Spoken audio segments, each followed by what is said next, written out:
Ultimately, fam, to be successful and to be great at anything, I don't know if you guys are ready for me to tell you this. This might be on the next video.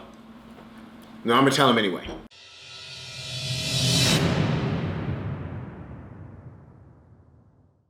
Hey, what is up, family? It is the early morning and we're ready to rock. This is my version, guys, of the MukBang.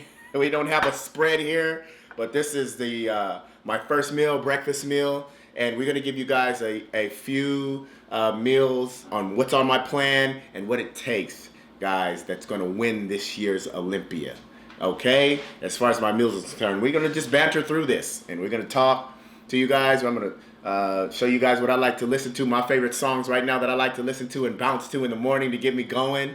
And that's about it. So without further ado, let's get down to the nitty and the gritty and let's eat this food. Okay, I'm hungry. All right, so guys, this has been a staple for me for years. Guys, egg whites and oatmeal. So this is 1 cup, this is a cup and a half of egg whites and just plain. No salt, nothing added, plain to the Jane.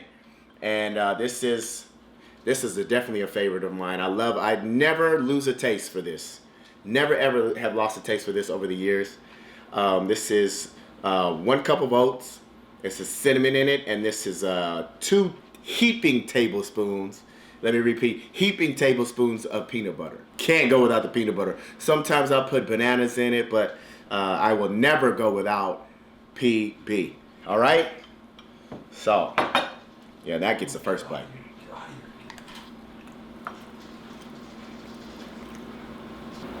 I like to rock with at least two glasses of water, guys, before first thing in the morning for the bounce. Getting going. This right here, this meal is like the fastest, one of the fastest meals that I can eat. That post-workout meal are the 2 fastest meals I can, because these are my most hungriest times. Is first thing in the morning, breakfast, and after training. 2 of my most hungriest times. So those meals never have any chance. This meal right here too is like how it's gonna be pretty consistent throughout my whole prep. Your off-season meals don't change too much into the transition of your on-season, your cutting phase. The only thing that changes is the food gets less and less. The amounts gets less and less.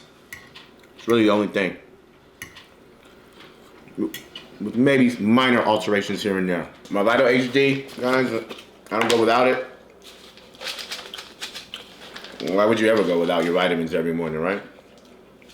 But these are different, guys, because Vital HD has all your best ingredients. Everything you could think of. And Dorian and Noah, they do not slide on quality. Everything has to be quality and everything has to be A+, A1, 100%. So guys, we are doing the pancake series.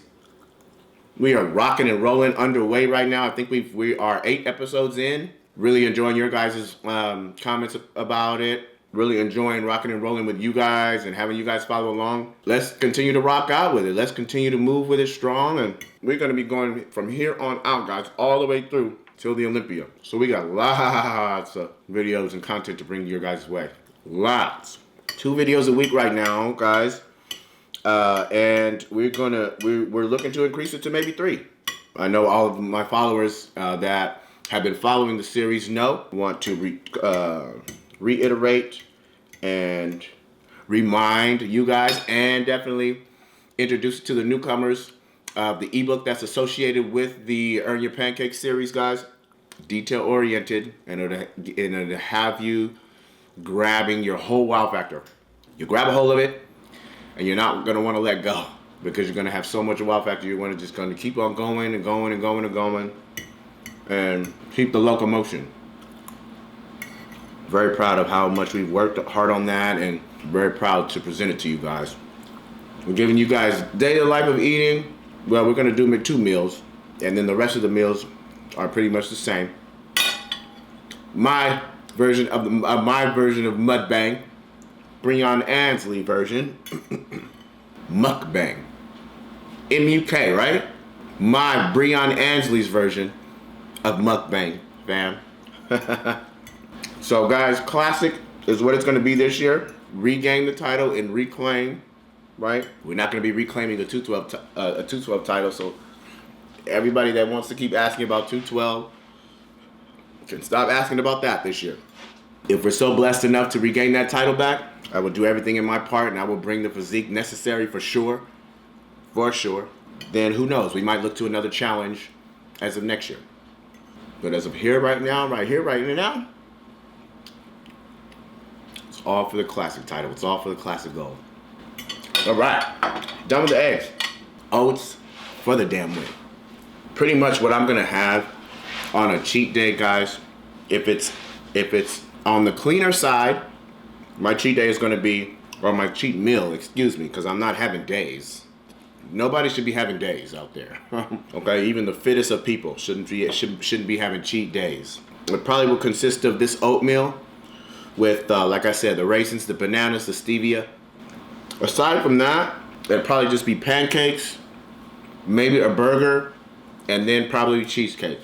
That's what I love the most, those things, and I'll never get tired of those things. What I've been listening to lately, guys, is that new, I don't even know if it's new actually, but I've just been hearing it lately. That Rick Ross and that Kanye West, Devil in a Dress. I gotta play it in the background for you guys. That song, is that new, Joel? No. Shit. No, yeah, it's like... They're gonna be like, you old ass. How long was that? Like 2010. Oh, Joel, that's 10 years ago? Yeah. Oh my God. Oh, well, listen, I'll be honest with you guys. I wasn't listening. I don't even know if I was listening to Rick Ross and Kanye that much then, all right? So give me a pass. Me and my boy Mac are probably top 10 to 12 in the world fans of Rick Ross. Let me tell you why me and my friend love listening to Rick Ross. Me and my boy Mac. And you guys see Mac in my videos, guys. Dancing and stuff, and I trained with Mac. Because guys, Ross makes you feel like things are larger than life. Ross makes you feel larger than life. Ross makes you feel like you could get any girl. Ross makes you feel like you're rich. Ross makes you feel like you could go any place. You know? That's the impact that Ross would have on you listening to his music. Now, this is more so like his music to where there's some R&B in there, that he has a feature R&B in there. It's a smoother sound.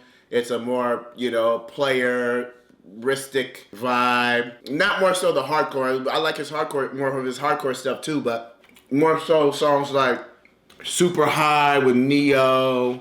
What's another one? This one right here with Kanye, that's one. Yeah. With singing in the back and melodies in the back, Ross nowadays has a saxophone in the back, strings in the back, like a damn symphony in the back of his song. This right here though, fam, is some posing music. Ooh! That's the bass guitar, right? There you go.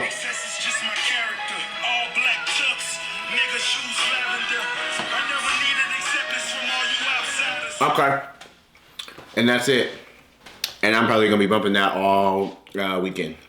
So we were at Zoo Culture yesterday, guys, and this young man came to me and asked me about like social media and competing and how to do it at the same time and what energy to put towards what, guys, So we get the difference if he should compete, focus on that, or if he should do social media, dealing with competing, and that's the material and that's the content, but not actually competing. My advice to him was this is another thing, guys. Don't ever take advice from anybody that you would not switch places with. That's first and foremost. Okay, now, so my advice to him was just continue to train hard, because he competes, I think, in powerlifting, or I think he was even bodybuilding. He said he was competitive already in bodybuilding, or in whatever he was doing. I don't think it was bodybuilding quite yet, but in whatever he was into. And I just told him to train hard and do both right now. Then once you reach a level of success and once you reach a level that you can see that's gaining traction, one thing is going to take your kind of more of your focus. One of the things is going to take more of your focus because it has to. You have put in the time, you put in the work and the effort, and now it's gaining traction. Like I said, it's gaining momentum, and then it's going to require more of you. And I told him to focus on do both right now because he's young. It'd definitely be different if you're a certain age. You know, you're around my age, maybe. I told him to do both. Then I told him whatever starts to gain traction and whatever starts to gain momentum, because one will, then you're gonna have to now be smarter and juggle. You're gonna have to juggle one more than the other, or you're gonna have to focus on one more than the other. Then you're gonna have to juggle the second thing, right? So again, if social media takes off, then you do the social media, and then you compete when you can, because it's gonna be tough for you to do social media and have every workout count, because that's the difference. That's the difference between competitors. And that's the difference between influencers, right? Influencers, guys, can, let's be honest, they can just fumble around and have fun in between sets and have it not be that serious, you know, and just not have a certain focus with the workout. Whereas if you're competing and you have the camera around, you can't be worrying about addressing whoever, you know, the camera, the fans, the people who are watching. You can't be worried about that. You have to be focused on the time period that it is that you have to rest and get back to the next set. That's the juggling act that he was trying to figure out and that I was trying to make more clear to him. Now, this is another thing in conjunction with that. I also told him if you are top 5 in the world, then you don't have to worry about social media, because that means that you're making enough money to support yourself in winnings on the stage. Brandon Curry doesn't have to do social media if he doesn't want to. Phil Heath doesn't have to do social media if he doesn't want to. I would say William Bonac doesn't have to do social media if he doesn't want to. Maybe 2 other people. I should say top 5 in the world if you're open bodybuilder, not if you're classic, not if you're any other category, because nobody else is making enough money on the stage alone, right, to support themselves without doing their own business on the side, social media. They're starting their own brand. Because I sure ain't making enough on the stage. You guys know how. You guys that follow me and follow the Olympia know how much I won the past 2 years and know how much the winnings were for our category. 20,000, 30,000. Down the line, and maybe some years down the line, it'll increase. I hope it does. Hopefully, I'll still be around to where it's significant enough. The number is significant enough just to compete on the stage and to make a living just with that alone. But see, nowadays it's just smart anyway to develop and to build your own brand. Social media is going to be alive and well. Social media is going to be something that we're going to embark on anyway. And even top 5 in the world. You're going to have the energy to do everything and the creativity to do everything. But your focus doesn't have to be really zoned in on your craft too much. If that makes any sense. I'm rambling, but it's good. This is what this is about. It's a ramble shit. Okay, guys, so he had another question. And that was if he should wait until his body and he's ready to compete, or if he should go in there and go into the fire right now and start competing. And I told him be very, very objective about it and be very critical on yourself about your talents and about your abilities and where you fit into the fire right now. If he's competitive to win, be number 1, then do it now. Do it now. You don't have to wait. You're already there. You're already in the mix. You're already in the fire. And it's just going to take a little bit more focus and a little bit more effort on your end and maybe a little bit more time to get to number 1. If you're already there, which he said he was. He said he was already there. So I told him, don't wait. You don't need to wait anymore. And then it's only a matter of time before he wins first place. I'm sorry, guys. I don't remember even what he said he competed in. Whether it was bodybuilding or powerlifting. But anyway, he said he was competitive already. And he said he was close to being number one. So why would you not? Yeah, that's a pretty easy one, I think. On the other end, being objective, guys. You gotta be real. We gotta be real about it all. If you know that you're kind of behind and you need some work and you need some years to develop, to gain muscle, to gain strength, if you're going to be powerlifting, competing in the strongman or whatever you want to do, then that's what you give it, right? And maybe you can even do. See, that's the beauty of now the fluidity we have and the options we have. Do a vlog series on your journey, guys, right? To wherever you're when the day comes to when you're then going to compete, and then when you do think you can be competitive. You need to really knock out two birds with one stone.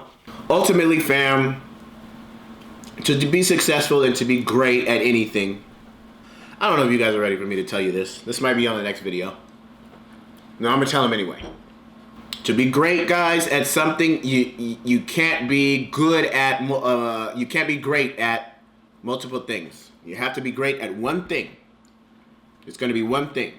That's just the way of the how you become triumphant, and that's just a part of the process and a part of what it takes to be successful and where your focus has to be. Your competitors out there, all your IFBB pros and all your competitors, we are not the best at social media. Okay?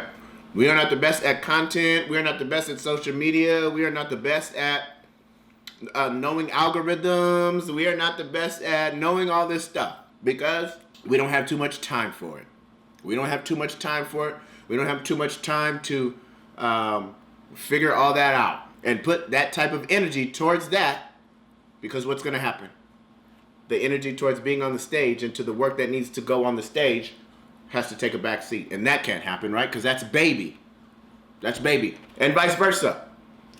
Your social media guys and influencers, they don't compete.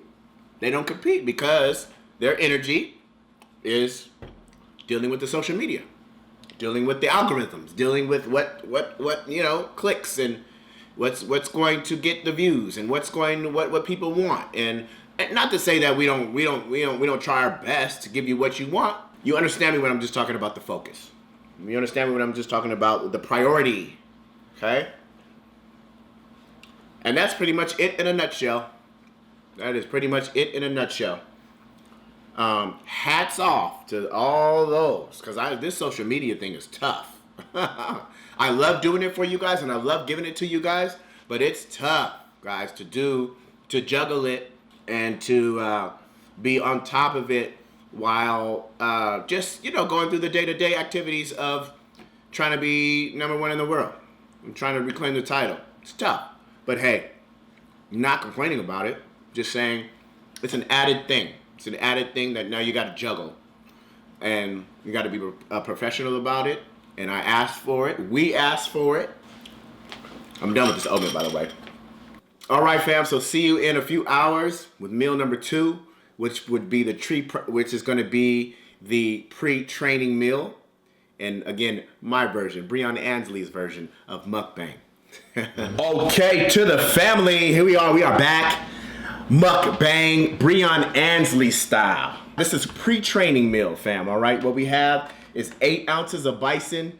The heat is coming at you. You see the steam coming off the bison towards you. And we have 1 cup of sweet potato with 1 tablespoon of peanut butter on there. Sweet potato with peanut butter on there.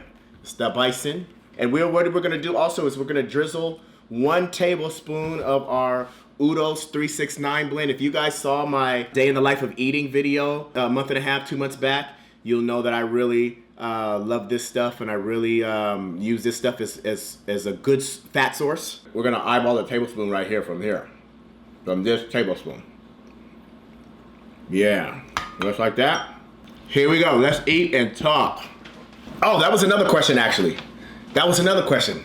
I'll answer that while we get rocking and rolling about the water intake and what I find is better to take it all in and not get full and be comfortable while you're taking it in.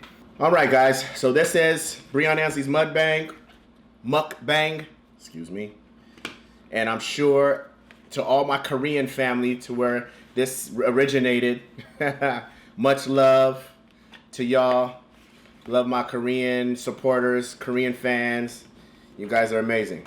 And this meal is gonna go down quick, fam, because bison, I never get tired of. Bison I can always eat fast.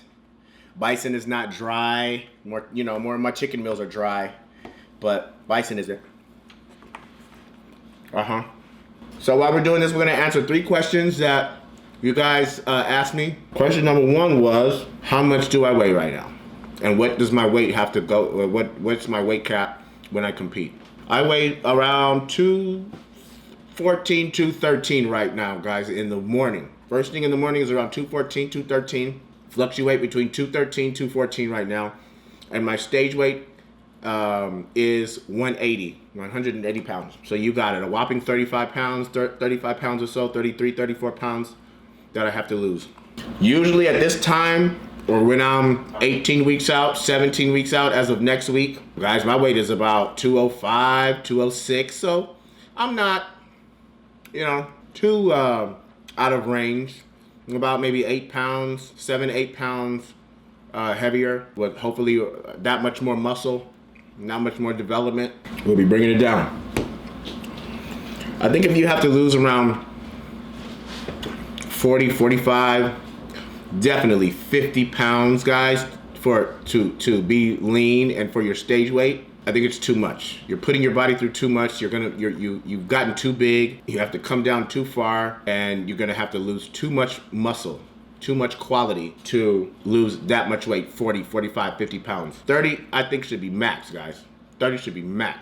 So that's question number 1. From 213, 214 down to 180. This is 18 weeks this week. We'll be 17, so we're about 17 and a half. We'll be 17 weeks as of Monday for the Mr. Olympia contest. Question number 2. What about my acting career? Do I plan on getting back into it, and what's my excitement level about getting back into that? Absolutely, guys. The excitement level is still there. I still have my SAG card. I still keep it up, my SAG membership up. I still want to dib and dab and do things. I got in it for a reason, and I still have fun in that arena. I think classic too is a perfect mix for the look and the entertainment value and the personality that you have to have on camera, right? In that arena, in the acting business and the entertainment business. For all you classic competitors out there, you keep that in mind. To fully answer the question, yes. I've been doing some stuff here and there sporadically during, in the past couple of years while I'm prepping for the Olympias. I will definitely continue to do that sporadically, but it'll only be sporadic until my career is over from bodybuilding. Then when my career is over in bodybuilding, who knows when that's going to be, then that's why possibly acting will take more of a stronghold, right? And I put more emphasis on it. But so, who knows what the future will hold in that respect. But first things first, we definitely want more titles. Third question, what would I be doing if it wasn't for bodybuilding, if I wasn't just bodybuilding? To be honest with you, I think I would be in music. Maybe a singer, maybe a producer, I don't know.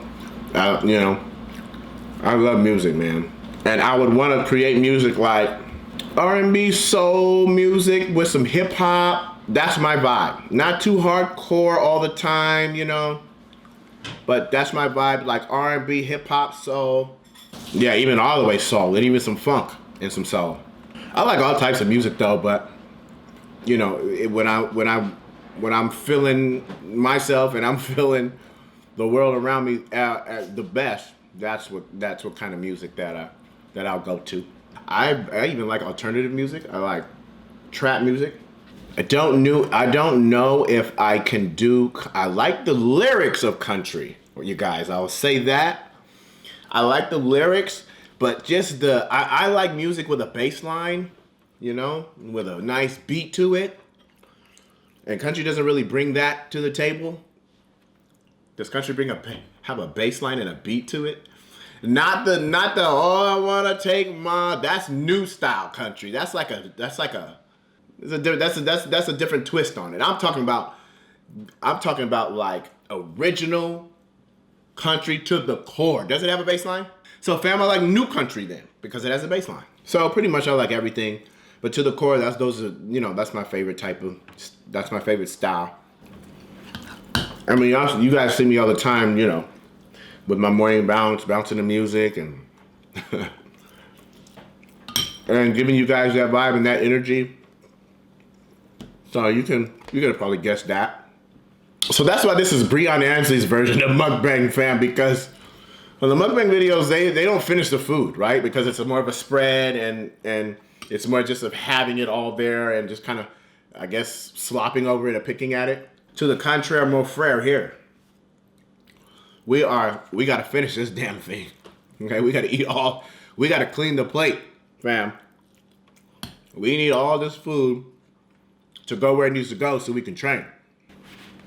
By the way, too, you guys are gonna be seeing some interesting things maybe on my eating, because I like to combine all different types of things. What did I combine the other day? I think I put something on salad. I put peanut butter on salad before. I put peanut butter and almond butter on salad before. I put peanut butter and almond butter on egg whites. Uh-oh, you ready for this one? I have put peanut butter and almond butter on bison steak. Pretty much I put peanut butter and almond butter on every damn thing.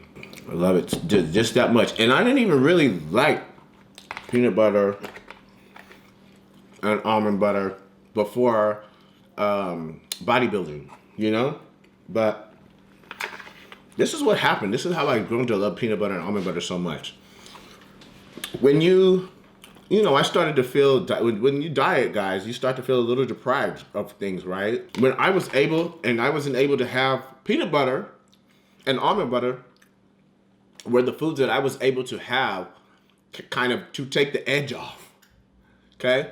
I was able to put stevia on a half a teaspoon of stevia on a tablespoon or a couple of tablespoons of almond butter, like after training and before I go to bed at night.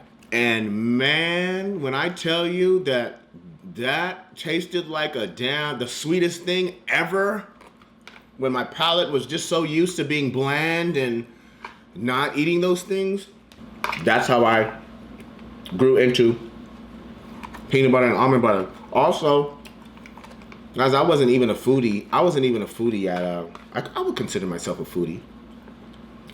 I wasn't even a foodie before bodybuilding either. And this is with a lot of bodybuilders that I've talked to. They weren't foodies either before bodybuilding. But when you deprive yourself like for such a long time, you really grow to appreciate. You grow to appreciate like the foods that aren't on your menu, for all those months. Now, it could be to a detriment too.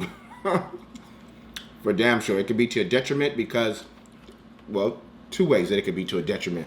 First way is you just don't have what it takes to diet, and you just don't have what it takes to diet for that long. For 4 or 5, I know people that have dieted for like 36 to 42 weeks. Crazy amount of time.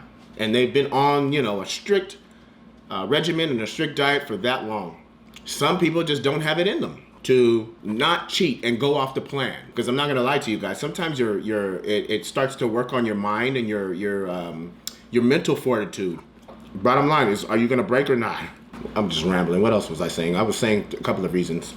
And number 2, you might stay the course, but then when now you don't have to diet anymore, when the show is over, or when the wedding is over, or when the whatever you want to get ready for and lose weight for, are you gonna bounce back?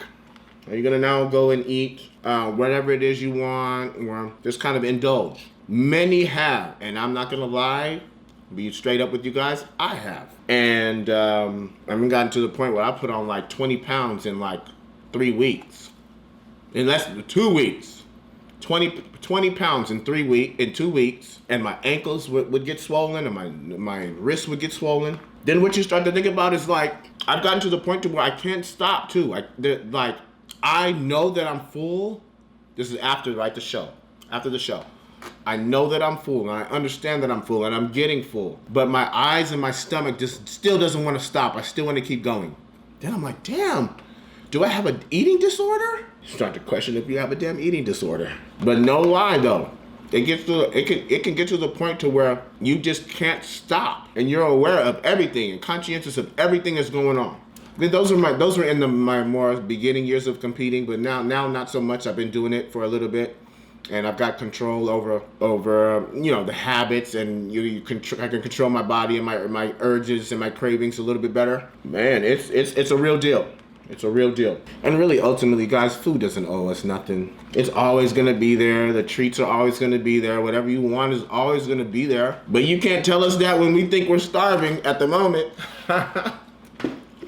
Somebody that feels that they're starving at the moment or very hungry, you can't even, they're not going to listen to that. Man, get out of my way. I'm going to have whatever I want. Of course, it's a lifestyle. And we all will get used to it. We will get better together. How you guys coming on your ebooks?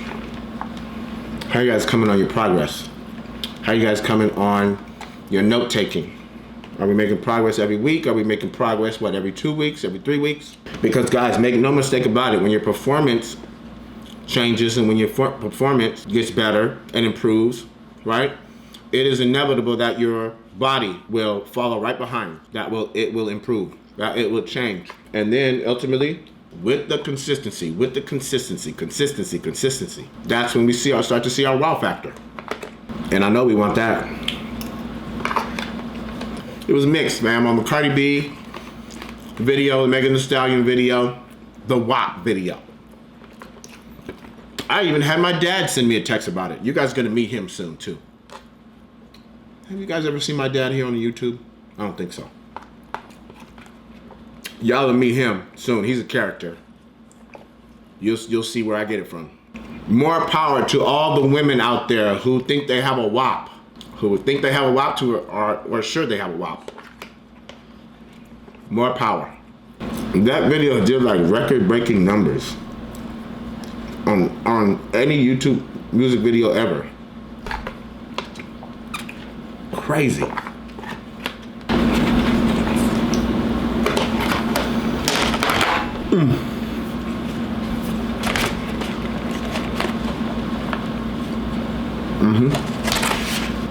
Oh, this is a question that I got yesterday at the gym, guys, too.